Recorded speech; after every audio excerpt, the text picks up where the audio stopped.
warahmatullahi wabarakatuh. Perkenalkan, nama saya Indri Kristia, calon guru penggerak angkatan 11 Kota Lubuk Linggau, kelas 1186.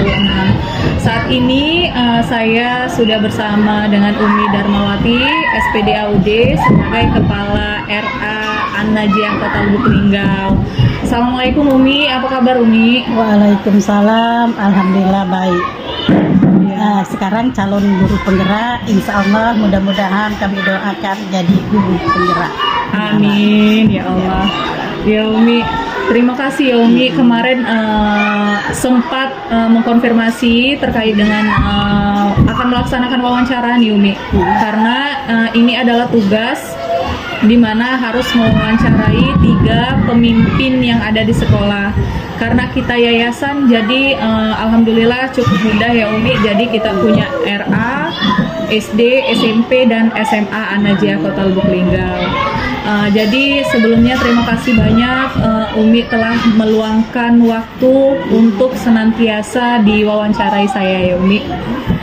Jadi Umi terkait dengan pertanyaan pertama nih Umi ya. Selama ini tentu ada banyak kasus-kasus yang ditemukan di RA An-Najiyah Kota Lubuk Linggau. Bagaimana sih Umi mengidentifikasi kasus-kasus yang mungkin termasuk kasus dalam dilema etika atau bujukan moral? Baik, Assalamualaikum warahmatullahi wabarakatuh. Sudah diperkenalkan tadi ya, nama saya Darmawati, SPD AUD itu anak usia dini. Iya. Ini alhamdulillah era kita sudah berjalan berapa tahun tuh? Dari 2005 banyak ya lah, sudah lama. Berarti kami berdiri duluan dari SD, duluan dari SMP dan SMA. Baik, di sini pertanyaannya tentang dilema di RA, dilema etika dan bujukan moral. Di RA khususnya kalau ditanya dilema itu banyak ya. Kenapa banyak? Karena di RA itu sekolah awal, prasekolah, tapi dia pertama kali anak itu sekolah di RA atau di TK. Kalau dilemanya tuh banyak. Pertama di awal tahun dia mau pisah dengan orang tuanya itu susah. Mau ditinggalkan orang tua di kelas. Kenapa begitu? Karena ya pertama melihat teman, pertama melihat guru, pertama punya teman banyak. Di situ mungkin ada rasa takut, ada rasa malu, pokoknya rasa nano-nano itu ada di anak-anak pada saat itu.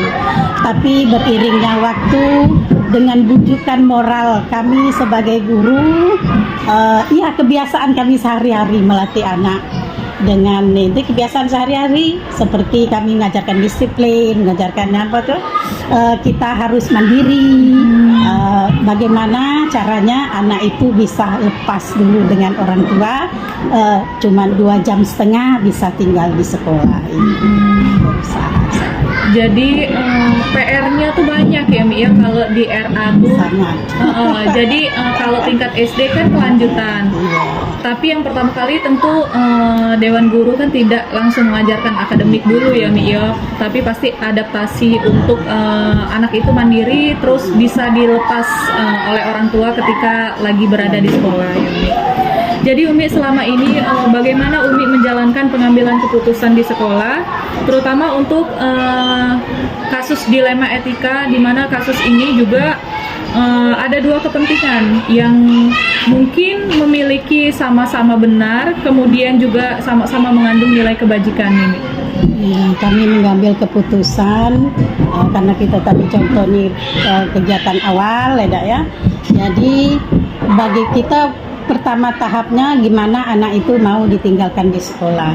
Kalau masalah pelajaran akademik di RA kami tidak mengutamakan itu, tapi kita supaya anak itu bisa dulu bersosialisasi dengan temannya. Ya tentu kita ada aturan-aturan sendiri di sekolah, anak masuk jam sekian ya. Bagaimana caranya orang tua bisa mengatakan anaknya tepat waktu, Di situ juga kami sebagai guru terutama ya, bagaimana mengkondisikan anak-anak itu biar betah, biar aman, biar nyaman berada di lingkungan sekolah. Oke, iya Umi ya. Berarti buat nyaman dulu. Nyaman dulu, baru kita Ngajarin. belajar ini apa tuh Berhitung, membaca. Iya, itu semua harus dengan bermain. Iya. Iya, menghitung juga dengan bermain. Pokoknya di TK itu kan motonya bermain sambil belajar. Insya Allah dengan bermain dia bisa mengerti apa itu yang katanya yang akademik tadi. Itu sangat beda sekali dengan SD. Kalau SD itu anak harus bisa Akademik, menulis. iya, Mi. Cuman kami PR di sekolah, anak tidak bisa diajarkan menulis, anak tidak bisa diajarkan baca. Tapi di TK kami punya trik sendiri, yaitu dengan bermain. Bagaimana dia siap masuk SD, dia bisa baca, bisa menulis. Dengan menyenangkan. Luar biasa sekali ya Mi. Berarti bermain sambil belajar, bukan belajar sambil bermain ya Mi. Bukan, kalau belajar sebenarnya main-main dia. Kami bermain, ini benar. warna apa, warna kuningnya ada berapa, warna merahnya ada berapa. Di situ kan ada nilai kognitif anak itu. Bahasanya di mana? Dengan kami bercakap-cakap dengan anak. Tadi diantar siapa? Itu kan termasuk bahasa. Naik apa? Bawa bekal apa? Nah, itu kan sudah bahasa kami sebagai guru. Dengan mengetahui segala keseharian anak-anak ya. Jadi Umi terkait dengan kasus tersebut, kira-kira langkah-langkah atau prosedur apa nih yang sudah Umi ambil selama ini dalam mengambil keputusan nih? Ya, tentu kita harus kerjasama dengan wali murid, ya, parenting juga.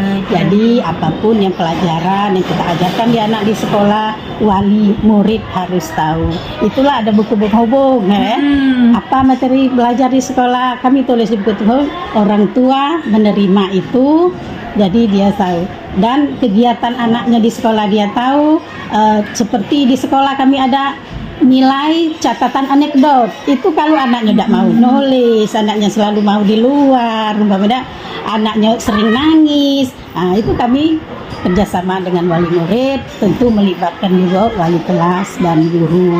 Bagaimana solusinya mengatasi anak kita seperti ini? Tentu tujuan wali murid menyalurkan anak di sini ada sama dengan kita. Bagaimana anaknya keluar dari sini ada hal-hal yang positif yang mereka dapatkan. Tentu kalau kita pengen bagus harus kerjasama dengan wali murid. Kalau tidak melibat wali murid susah. Kita nyuruh anaknya ini di rumah beda lagi. Dan alhamdulillah luar biasanya kita punya buku penghubung ya Umi. Itu, jadi sarana informasi juga ya Umi ya. Mungkin itu penting itu sekali. Jarang mungkin diterapkan di sekolah-sekolah lain, tapi alhamdulillah kita masih tetap menjalankan program buku Kita penghubung harus itu. parenting dengan wali murid. Iya Umi. Jadi Umi kira-kira hal-hal apa saja yang selama ini Umi anggap efektif dalam pengambilan keputusan tersebut Umi? Ya, keputusan yang efektif tadi seperti kita melibatkan wali murid tadi, apapun permasalahan di sekolah, permasalahan anak, wali murid harus tahu. Karena seluruh anak materi yang kita kasih kan sama. Ibarat makan nasi sepiring semua, air segelas semua. Kenapa anak ini full dapat ilmu, termasuk apa tujuan ke sekolah ini kan? Dapat baca doa sekian. Nah, kenapa anak ini bisa, yang ini nggak bisa? Tentu kita konfirmasi dengan wali murid. Kenapa anaknya seperti ini? Bagaimana cara? Mungkin tadi kita harus paham dulu kelakuan anak ini di rumah. Bagaimana cara pendekatan dengan anak ini? Apa dia ini nak dikeras? Apa ini nak dilembut? Apa nak harus dikasih reward? Apa nak dipuji dulu? Baru dia mau itu. Jadi sosial emosional dulu ya Mi ya. Kita kerjasama lah yang intinya dengan wali biar tercapai apa yang kita inginkan. Yang paling efektif adalah melibatkan wali dulu yang paling utama ya. Jadi Umi hal-hal apa saja nih yang selama ini mungkin tantangan ketika Umi melakukan pengambilan keputusan, ditemukan tantangan-tantangan atau hal-hal yang sedikit mengganggu ketika pengambilan keputusan itu Umi?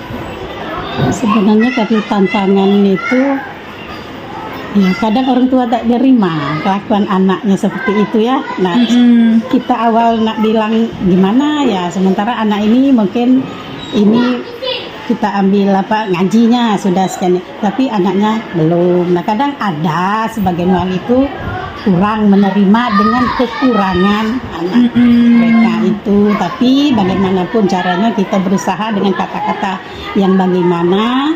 Tapi ada juga wali itu dia duluan yang ngomong, oh ibu anaknya jadilah sekolah di sini, yang penting dia bisa bersosialisasi dengan kawan baik jadilah. Contoh anak kita ada satu itu namanya Wayan, itu memang ngomongnya belum jelas, tapi walinya lebih paham. Pokoknya dia bisa bermain lalu bersosialisasi dengan temannya jadilah.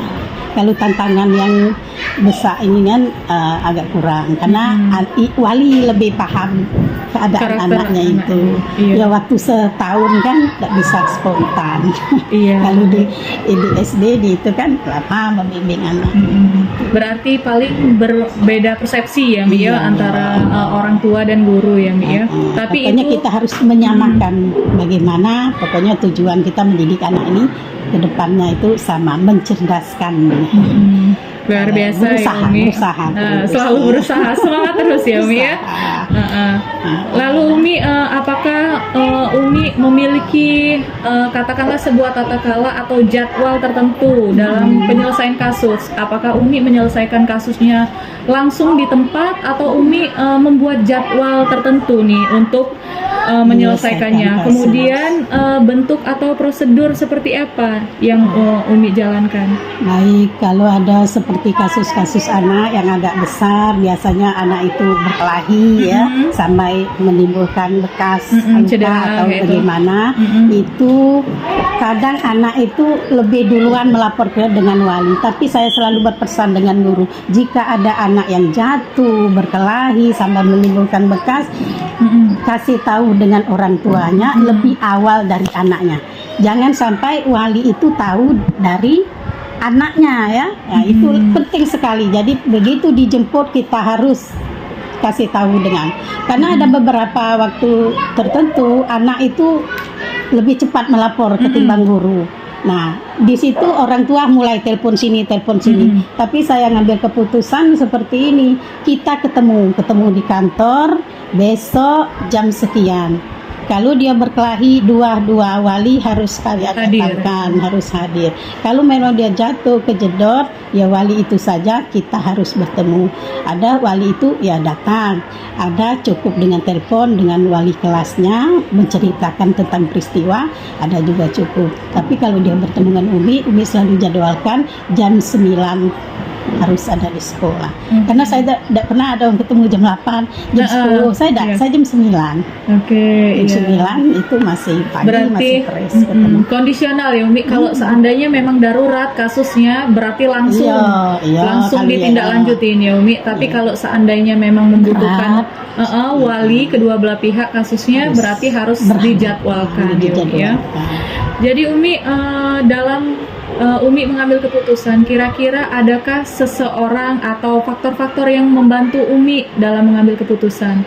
Ya, kalau mengambil keputusan tentu bukan kita sebagai kepala sekolah sendiri, melibat ketua yayasan, terutama wali kelas, guru. Nah, itu tidak bisa kita memutuskan kita sendiri. Tidak bisa memutuskan sendiri, harus melibatkan orang lain. Karena yang kita tahu guru tuh lebih paham dalam lagi dengan anak. Terus keputusan yang kita ini sesuai tidak kita putuskan di sekolah ini. Mengundang Ustadz ada anak ini apa kata dia kan? Jadi harus konfirmasi ke semua pihak ya Umi bisa ya. Kita memutuskan sendiri. Ibu Iya, bagus sih Umi. Ini pembelajaran bagi kami juga ya Umi. Nantinya kalau seorang pemimpin tuh nggak bisa langsung ngambil keputusan pada saat kita itu. Berpikir dulu apa yang kita putuskan sesuai apa tidak. Jangan hanya menguntungkan diri kita sendiri. Iya Umi. Akibatnya kita harus tahu. Jadi Umi, dari semua yang telah Umi sampaikan, pembelajaran apa yang bisa Umi petik dari pengalaman-pengalaman yang telah Umi lakukan dalam mengambil keputusan dilema etika itu? pelajaran yang kita petik dari itu ya, sabar yang pertama. Sabar. Sabar itu yang utama kalau di RA Anaja. Mungkin kalian kalau ingat sehari saja pening Pak, tapi kami harus berhari-hari dari anak yang nggak bisa apa-apa, dari anak yang kelakuannya bermacam-macam. Nah, bagaimana di akhir nanti dia bisa bagus dan baik sesuai dengan tujuan sekolah kita ini. Iya, Umi. Dan tadi ada rujukan moral bagaimana kita membentuk moral anak-anak ini ya. Jadi itu tadi kami ada kegiatan harian, kita latih disiplinnya. Contohnya di mana cuci tangan nak makannya itu sudah melatih disiplin anak. Kebiasaan makan, sebelum makan baca doa, sudah makan itu baca doa lagi. Nah itu sudah kami ajarkan moral anak itu. Dan mungkin kami dengan bercerita juga itu sudah mendidik anak ini moral anak, bercakap-cakap. Pokoknya materi yang kami ajarkan di sekolah itu tujuannya ya rujukan moral tadi, membentuk moral anak yang lebih bagus itu. Tapi Umi, kami sangat apresiasi sekali, khususnya guru-guru RA atau PAUD, karena ketika di fase SD pun terkadang sudah kesabaran kami sudah nggak bisa terkontrol terkadang. Itu lah bisa nulis tuh. Iya, sudah bisa nulis, sudah bisa baca, sudah paham ke kamar mandi sendiri. Tapi yang perlu diapresiasi sangat lebih itu guru-guru PAUD atau TK itu. Mereka ke kamar mandi belum bisa. Kadang nangis yang tidak bisa dikontrol. Makan pun harus disuap. Itu luar biasa sekali sih Umi. Kenapa saya Umi nyiapkan kelas itu 3. Kalau ada anak WC 1 bisa ngawan anak. Sebenarnya 3 itu kelebihan. Kalau dasar situ 15 itu 1 guru. Kami kan 15 3 guru siapkan. Takut ada apa hal-hal terjadi dengan anak ketika anak ke WC, anak main di luar. Umpama 15 anak, satunya mau di luar, tidak mungkin anak sendiri yang di luar. Guru yang di dalam ada, yang di luar ada, harus menjaga anak yang itu. Jadi kalau ininya lah lebih, tapi demi untuk keamanan anak-anak ya tidak apalah, biarlah yang penting aman. Berarti RA Anajia ini 3 guru dalam satu kelas ya Mi ya. Siswanya dirasa nggak terlalu overload atau terlalu banyak ya Mi ya? Kalau kita bagi mungkin satu guru itu megang 5 anak. Walaupun tidak ini lah melebihi, tapi tidak masalah kan. Maaf ada yang gajinya kita, yang penting anaknya lebih bagus, lebih terjaga, lebih aman. Iya, luar biasa Umi. Jadi pengalaman-pengalaman Umi itu memberikan kami banyak pelajaran. Semoga nantinya apa yang Umi lakukan menjadi ladang pahala. Amin. Kemudian pengalaman Umi juga bisa jadi pelajaran bagi kami ke depan. Nanti kelaknya kalau mengambil keputusan tidak boleh tergesa-gesa ya Umi. Harus dipikir panjang, harus ada yang dilibatkan. Iya, terima kasih terima kasih banyak Umi sudah meluangkan waktunya. Mungkin mengganggu kegiatan Umi. Terima kasih banyak. Mungkin kalau ada salah kata saya mohon maaf ya Umi. Iya, sama-sama. Oke. Assalamualaikum Umi. Waalaikumsalam warahmatullahi wabarakatuh. Semoga sukses. Ya, amin ya Allah.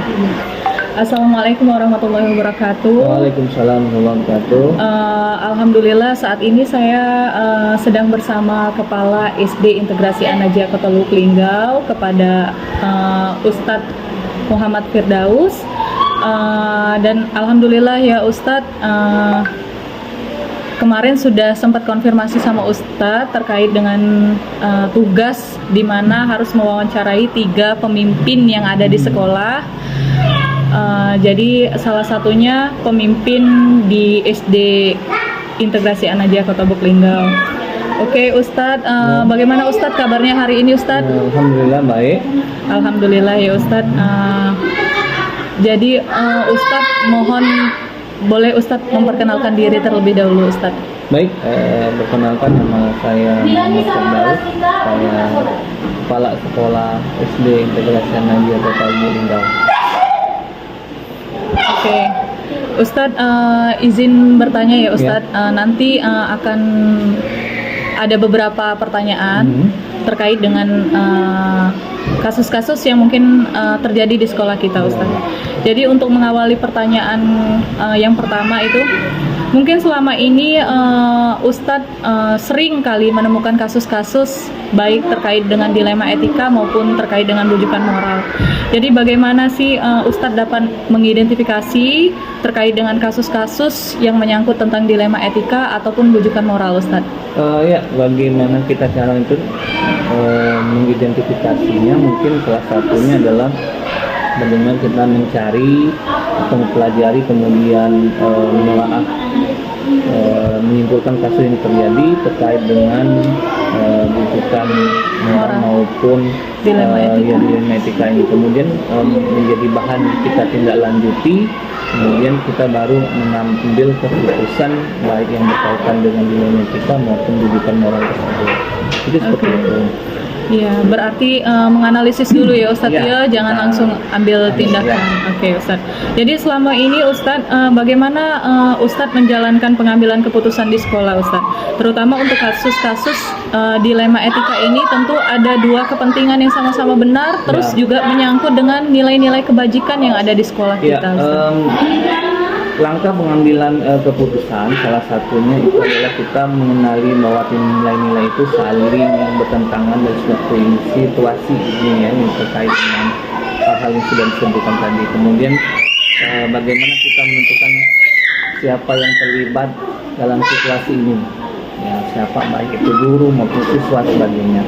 Kemudian kita mencari fakta yang relevan dalam situasi yang terjadi, kemudian baru kita uji kebenaran dari hal-hal yang sudah kita temukan ini baik benar atau salahnya itu. Baru kita tentukan paradigma benarnya itu dengan benar lawan benar. Gitu, seperti itu. Jadi itu yang beberapa hal yang kita ambil terkait dengan salah satu yang terjadi kasus yang kita alami di sekolah yang ada beberapa temuan lah. Ya. Jadi Ustadz uji validasi dulu ya Ustadz ya. Kita Jadi mengenali dulu apa yang terlibat siapa, kemudian fakta yang kita temukan baru kita uji. Seperti itu. Benar nggak pada ini yang terjadi atau salah, baru nanti kita ambil keputusan. luar biasa sekali sih Ustadz pendapat dari Ustadz. Lalu Ustadz bagaimana langkah-langkah atau prosedur yang Ustadz lalui dalam mengambil keputusan tersebut Ustadz? Kita ada langkah pengambilan itu. Sebenarnya kita sampaikan tadi ada nilai yang bertentangan, nilai yang bertentangan, dan setelah itu kemudian siapa yang terlibat di situ nantinya, seperti tadi. Kemudian yang kita kumpulkan fakta, kemudian kita uji tadi sama uji benar atau salahnya orang ini melakukan.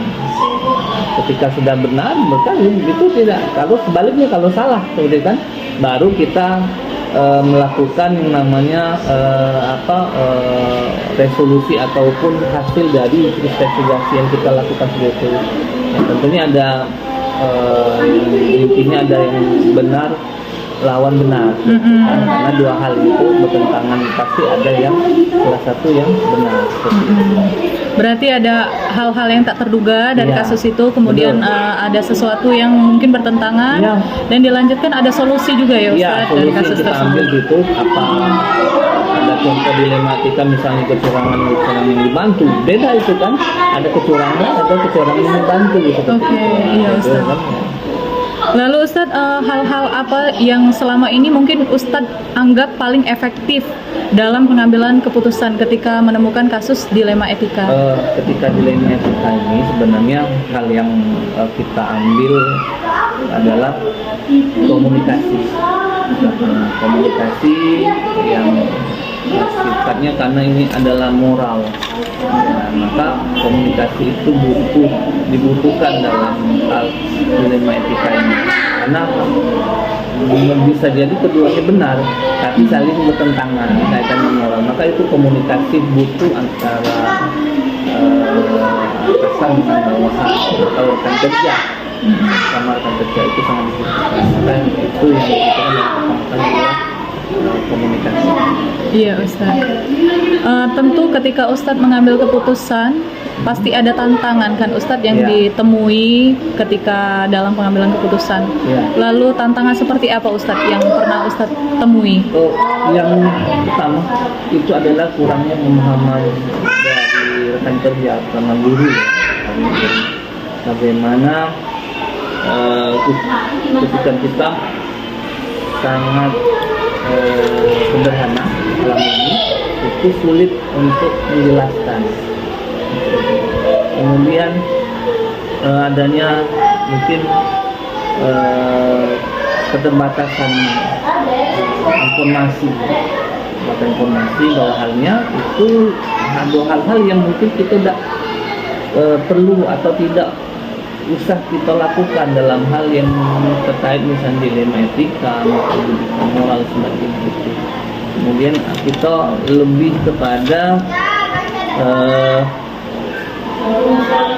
tekanan ya, ada ketakutan, penekanan sebagainya itu sehingga kita rasa enggan atau rasa ingin terkait dengan mungkin tidak enak ya, seperti itu. Nah mungkin itu bagian dari tekanan moral kita juga kan, ya, tekanan moral kita terkait dengan misalnya kasus-kasus yang terjadi, terutama misalnya dilema tadi ya, kita tadi seringkali mungkin itu menurut sebagian orang benar, tapi juga salah secara etika moral dan kan itu yang menjadi hal prinsip yang seringkali kita temui di beberapa sekolah, khususnya adanya kurangnya pemahaman dari guru, pekerja dan sebagainya, kemudian informasi yang minim terkait itu. Berarti beda persepsi gitu ya Ustadz? Iya, ya? informasi yang salah itu kadang membuat orang yang kurang informasi kadang-kadang membuat orang persepsi yang memiliki persepsi yang berbeda. Apa benar ini? Jadi pada dasarnya itu juga menyalahi aturan. Lalu Ustadz, apakah Ustadz memiliki sebuah tata kala atau jadwal tertentu untuk memecahkan masalah? Apakah Ustadz memecahkan masalahnya di tempat, ataukah Ustadz membuat jadwal tersendiri untuk memecahkan masalah? Lalu kira-kira prosedur atau bentuk seperti apa nih yang Ustadz jalankan? Ya, tersebut kita pembicaraan masalah sama kita komunikasi. Kita tidak langsung memecahkan di tempat, namun kita harus memang ada diawali dengan identifikasi masalah tersebut. Apa hal kita aja diskusi sebenarnya guru tersebut ataupun rekan kerja kita tersebut apa yang terjadi atau masalah yang sedang terjadi, baru di situ kita ambil keputusan seperti itu. Jadi hal-hal yang itu tidak langsung kita diselesaikan di tempat, tapi kita kaitannya ini adalah sifatnya kedisiplinan, bukan disiplin ya, artinya moral, artinya itu lebih kepada pribadi. Maka pribadi itu maka dia harus diselesaikan di sifatnya dari diskusi, dan bahwa hal itu diingatkan bahwa dua hal yang nantinya bertentangan dengan pelaksanaan dia sebagai seorang guru ataupun nantinya yang lainnya seperti itu ya, murid, guru seperti itu. Jadi tidak langsung kita sampaikan tempat, kita aja diskusi sebagai mengingatkan. Oke, diskusi baru membuat jadwal ya Ustadz ya? Kita jadwal khusus kita berdiskusi, baru nanti setelah itu baru ada solusi atau keputusan yang diambil. Dalam Ustadz mengambil keputusan tentu pasti ada seseorang atau faktor-faktor yang mendukung Ustadz. Kira-kira siapa yang Ustadz libatkan dalam pengambilan keputusan? Tentu kita karena di yayasan, kita libatkan yayasan dalam hal ini sebagai pendamping, ya, sebagai penasehat dan sebagainya. Jadi kepala sekolah sebagai manajer itu yayasan sebagai manajer itu tidak semata-mata untuk langsung mengambil keputusan, harus ada yang namanya penasehat, dan hal ini melibatkan yayasan yang akan disitu sebagai penasehat sebuah kasus lah, kan baik buruknya ataupun keputusan yang menjadi tentu kepala sekolah yang nantinya di akhirnya sebagai opsi terakhir untuk pendekatan personalnya ke rekan kerja atau guru. Iya Ustadz, berarti yayasan, Ya. kemudian kepala sekolah dan rekan guru ya Ya. Ustadz ya. Lalu Ustadz, pembelajaran apa yang Ustadz petik setelah Ustadz mengambil keputusan dalam menyelesaikan dilema etika tersebut Ustadz? Kadang-kala dilema etik itu pesan atau pelajaran kita ambil bahwasanya hal-hal yang kecil kita anggap kecil itu kadang berdampak panjang, ada pembelajaran kita dan menjadi pembiasaan yang nantinya ke depan. Jadi kadang-kala ilmu kita itu hal-hal yang biasa di akhir semester contohnya pemberian hadiah sebagainya itu menjadi hal yang biasa sebenarnya, tapi ketika itu menyangkut pembelajaran maka itu menjadi sebuah atensi bagi guru itu untuk menyikapi lebih dalam. Kalau niat orang berbeda dengan aplikatif di lapangan seperti itu ya. Jadi maka hal-hal kecil itu menjadi kadang-kala menjadi atensi serius ke depannya, yang sampai hal ini menyebabkan guru lain di akhir semester ada hal yang dibuat atau perhatian siswa wali murid itu menjadi hal yang biasa, tapi kadang-kadang itu menjadi hal yang bertentangan dengan moral guru kita, nanti akan mempengaruhi penilaian subjektif kita kepada siswa itu sendiri. Nah itu hal yang ditakutkan, hal yang dikhawatirkan sebagai pendidik. Jadi hal kecil jangan sampai membuat kita menjadi masalah yang besar di akhirnya. Tidak ada masalah kalau kita ngasih hadiah itu, tapi tujuan kita ngasih hadiah itu untuk apa? Nah, hal itu sebenarnya hal sepele, sebenarnya cuma bagian dari orang tua kita hadiah menghormati guru, tapi kadang-kala menghormati gurunya itu ada hal yang lain di situ akan mempengaruhi penilaian kita pada siswa itu ke depannya. Jadi berarti harus tahu dulu ya Ustadz ya tujuan dari reward atau perhatian yang diberikan itu kepada guru. Jadi jangan sampai mempengaruhi penilaian atau ternyata ada kemauan-kemauan khusus dari itu. Iya. Terima kasih banyak ya Ustadz telah meluangkan waktu Ustadz untuk senantiasa diwawancarai terkait dengan pengalaman-pengalaman Ustadz yang luar biasa. Pengalaman Ustadz ini adalah sebuah pembelajaran bagi kami, khususnya para guru, untuk berkaca atau menjadi pembelajaran ke depan ketika kami dihadapkan untuk mengambil sebuah keputusan. Berarti kami belajar banyak dari pengalaman kepala sekolah yang banyak gitu Ustadz. Terima kasih banyak ya Ustadz. Mohon maaf mengganggu. Assalamualaikum warahmatullahi wabarakatuh. Assalamualaikum warahmatullahi wabarakatuh. Alhamdulillah saat ini saya sudah bersama Kepala SMP IT An-Najiyah Kota Lubuk Linggau, kepada Ustazah Dr. Aisyah Karti MPD. Ya. Nah, beliau adalah Kepala SMP Integrasi An-Najiyah Kota Lubuk Linggau. Alhamdulillah ya Yu. Jadi kemarin sempat konfirmasi terkait dengan ada tugas mewawancarai 3 pemimpin yang ada di sekolah. Alhamdulillahnya An-Najiyah kan punya yayasan. Jadi kita tidak mengambil lagi pemimpin yang ada di luar. Tapi sudah lengkap jenjangnya, sudah ada RA, SD, SMP dan SMA. Yu Aisyah, apa kabar? Alhamdulillah sehat. Alhamdulillah sehat ya. Jadi hari ini mungkin ada beberapa pertanyaan yang akan diajukan terkait dengan mungkin kasus-kasus yang pernah terjadi di SMP khususnya. Jadi terima kasih banyak sebelumnya kepada Ustazah Aisyah yang telah meluangkan waktunya untuk senantiasa diwawancarai pada kegiatan ini. Untuk pertanyaan pertama mungkin Ustazah. Jadi selama ini tentu seringkali Ustazah temukan kasus-kasus berkaitan dengan dilema etika ataupun bujukan moral. Bagaimana Ustazah mengidentifikasi kasus-kasus tersebut? Oke, kebetulan kami di SMP ITE atau Integrasi An-Najiyah itu mondok. Jadi ada beberapa tahun ini juga ada anak yang belum bisa baca sama sekali, jangankan baca, abjad aja belum bisa mengenalin. Jadi ingin dinaikkan kelas, tapi berat. Kami berat di sini, maksudnya jika anak itu dinaikkan, otomatis pelajaran di kelas berikutnya tambah berat.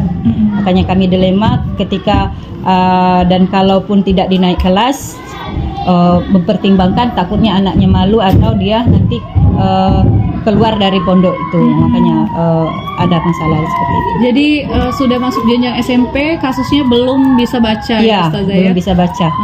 Jadi Indonesia bahkan, bukan Arab. Indonesia pun Indonesia. belum bisa membaca.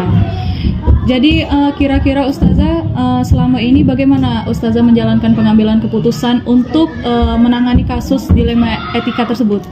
Oke, kami hasil sepakat dari semua guru sebelum pembagian rapot, karena biasanya setiap kenaikan kelas harus rapat. Jadi itu hasil rapat bersama bahwa anak ini kami pastikan tidak naik kelas.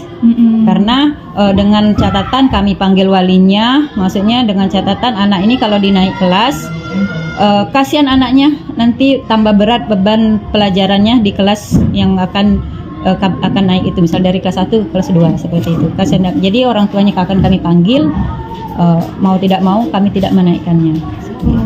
Oke, berarti menerangkan kepada orang tuanya Ya, terkait menjelaskan dengan nilai yang benar-benar terjadi di sekolah ya Ustazah.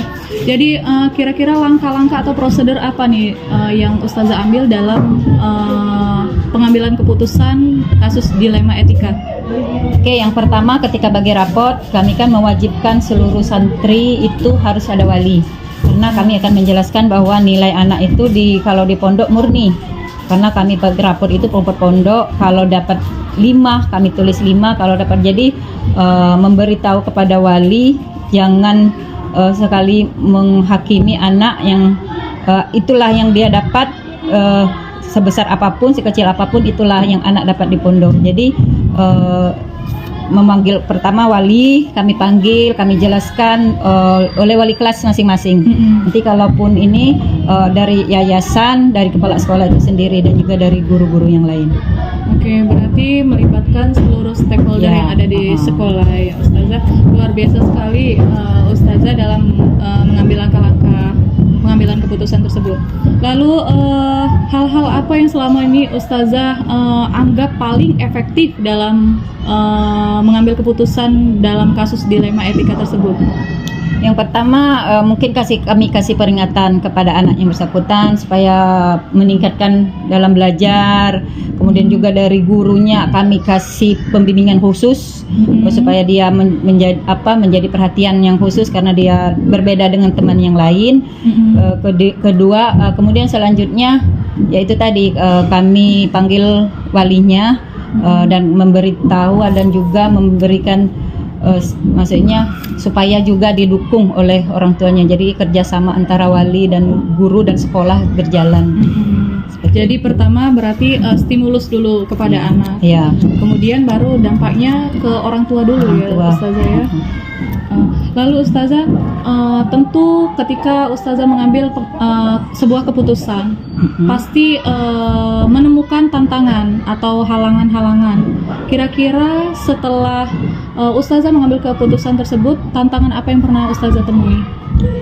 Kalau yang kemarin kasus yang anak yang belum bisa baca ini, yang pasti orang tuanya sedikit tidak terima anaknya nggak dinaikin. Sampai sempat kami berstatement kalaupun anak bapak mau naik berat, kami mungkin keluar dari pondok, mungkin kami akan kasih surat keterangan dari rapotnya naik kelas tapi pindah ke sekolah luar. Tapi kalau mau tetap bertahan di sekolah SMP Integrasi An-Najiyah, itu tadi konsekuensinya tetap tidak naik kelas seperti itu. Karena beban di kelas berikutnya lebih besar. Kasihan anaknya gitu karena belum bisa baca. Berarti kalau seandainya mau tetap di sekolah tersebut berarti bersyarat. Konsentrasi tidak naik Iya, gitu. berarti Tapi ada alhamdulillah syaratnya. kemarin masih tetap bertahan anaknya. Oh, tetap memilih SMP Anaja Iya. itu. Iya, Ustazah. Luar biasa sekali. Anaknya luar biasa, orang tuanya juga luar biasa itu. Luar biasa sekali. Berarti sudah berlapang dada ya, Iya. Ustazah ya menerima Emang hasilnya. kenyataan anaknya belum bisa baca. Oh iya. Jadi gimana? Dari SD-nya itu bukan salah maksudnya dari Iya, sebelumnya benar-benar. gitu. Sebelumnya. Lalu Ustazah, apakah Ustazah memiliki sebuah tata kala atau jadwal tertentu untuk menyelesaikan masalah? Apakah Ustazah langsung memecahkan masalah di tempat atau buat jadwal tertentu, kemudian prosedur apa yang Ustazah jalankan? Yang pasti kami karena di pondok anak itu kan jauh dari wali, otomatis tidak bisa langsung misalnya kasih surat ke anak, kasih orang tuanya karena orang tuanya jauh dari sekolahan. Yang pasti otomatis kami menjadwalkan. Itu tadi dari awal sudah kami jelaskan bahwa ketika pembagian rapot maupun rapot kenaikan kelas maupun rapot per semester, orang tuanya kami panggil bagi yang anak-anak bermasalah, kami jelasin. Jadi itu tadi ada kerjasama antara murid, sekolah dan juga guru-guru yang lain. Berarti dalam mengambil keputusan tentu bukan Dijadwalkan. keputusan sendiri, Ustazah. Pasti perlu juga analisis dari pihak-pihak Ya, lain. banyak yang berkaitan karena jenjangnya banyak. Iya. Dari kelas sekolah ada yayasan. Karena ada kita lagi. juga punya yayasan, pasti yayasan harus ikut andil Ya. dalam memecahkan keputusan tersebut. Keputusan terakhir ada di yayasan yang pasti. Oh iya Ustazah. Lalu Ustazah, adakah seseorang atau faktor-faktor yang terlibat ketika Ustazah mengambil keputusan? Pasti faktor dari maksudnya dari rapat tadi, dari laporan dari guru bahwa benar adanya anak itu tadi bukan dari satu pihak, maksudnya bahwa anak itu tidak bisa baca, ternyata guru lain dia bilang dia bisa, tidak, semuanya sudah sepakat bahwa memang anak itu tidak bisa baca. Jadi melibatkan pendapat dari guru-guru. Kemudian kami sebagai kepala sekolah tidak bisa langsung ngambil putus, kita kan ada mudir TMI yang menaungi kurikulum, kemudian mudir TMI juga ada lagi di atasnya pimpinan. Jadi kan ada tahap-tahapnya seperti itu. Ya, berarti melibatkan pimpinan, Iya. kemudian mudir TMI, kepala sekolah, dan baru dari wali guru-guru. kelas juga. Wali kelas kan Wali ada kelas andil lebih tahu ya, iya, Ustazah. tentang laporan dari guru-guru seperti itu. Iya Ustazah. Ustazah, dari semua yang telah Ustazah sampaikan, kira-kira pembelajaran atau hal-hal yang bisa Ustazah petik nih setelah Ustazah melakukan pengambilan keputusan tersebut? Pelajaran seperti ini, kita tidak bisa menilai atau menganggap anak itu sama, harus pintar semua. Iya. Dan karena pasti dari dalam satu kelas itu ada yang pintar, sedang, dan bahkan ada yang lebih rendah. Jadi kita mengajar itu jangan sama sekali menganggap semuanya harus pintar atau semuanya bodoh, tidak. Jadi kita harus sebagai guru tuh harus paham psikologi anak. Jadi ketika ada beberapa anak yang sudah paham apa yang kita ajarkan, kita tidak harus menunggu yang belum paham. Makanya ketika anak tadi tidak bisa kami naik kelas, oleh nanti mengganggu aktivitas pembelajaran di kelas tersebut. Makanya jadi pelajaran di sini anak yang seperti itu masalahnya tetap kita ajar. Kami juga bilang ke wali murid yang bersangkutan, kami siap mengajar kalau dia mau sekolah di sini. Asal tidak naik kelas. Kami bukan tidak mau lepas tangan karena tidak menaikkan kelas itu, tapi kami bersedia membuat dia kelas khusus di luar dari jam sekolah. Ada ustadznya yang khusus mengajarinya seperti itu. Jadi tetap kami hargai namanya. Tidak mesti kesuksesan seorang murid itu tidak dinilai dari kepintaran di kelas akademiknya, juga dari sosialnya, akhlaknya, karena di pondok kami utamakan akhlak seperti itu. Iya, Ustazah. Alhamdulillah anaknya akhlaknya bagus, cuman kendalanya di memori aja kali. Pengingatan ya Ustazah. Jadi kurang. Ustazah berarti selain mengambil keputusan luar biasa sekali Ustazah. Berarti Ustazah memberikan solusi juga. solusi terkait memberikan jam khusus, Ya. kemudian guru khusus untuk mengajar. Karena Jadi- anaknya berkebutuhan khusus. Oh begitu, jadi berkebutuhan Makanya khusus. maksudnya bukan khusus tanda kutip ya, maksudnya ya beda dari temannya yang lainnya sudah bisa baca. Pencapaiannya, agak lambat ya, Iya. Ustazah. Ya itu faktor keluarga juga sih. Oh faktor keluarga juga. Mungkin orang tuanya pisah kan. Jadi Mm. nggak ada yang ini mungkin ya itu tadi banyak faktornya nggak mungkin dari SD-nya dari TK kurang perhatian atau lain sebagainya, makanya dia sampai tidak bisa baca seperti itu. Berarti dari pembelajaran yang disampaikan oleh Ustazah Aisyah, kita nggak bisa menilai semua orang tuh sama. Ya, Karena setiap anak tuh punya kemampuan yang punya berbeda-beda. kelebihan masing-masing dan kekurangan masing-masing. Terus guru juga harus mengajarkan berpihak pada murid nih ya Tazaya, nggak bisa mengklaim kalau anak ini kurang, anak ini lebih kayak itu, bisa. pembelajarannya disamakan. Kemudian Ustazah juga sudah luar biasa sekali memberikan solusi itu. Jadi apa yang Ustazah sudah lakukan, kemudian dalam penempatan Ustazah menjadi kepala SMP IT An-Najiyah Kota Lubuk Linggau ini menjadi pembelajaran yang luar biasa bagi kami guru. Mudah-mudahan.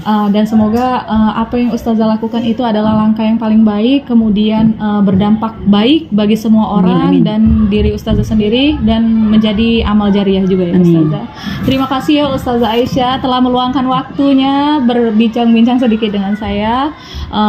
Lebih kurang mungkin saya mohon maaf apabila ada kata-kata yang sedikit menyinggung. Siap. Terima kasih ya Ustazah. Assalamualaikum Sama-sama. warahmatullahi wabarakatuh. Waalaikumsalam warahmatullahi wabarakatuh.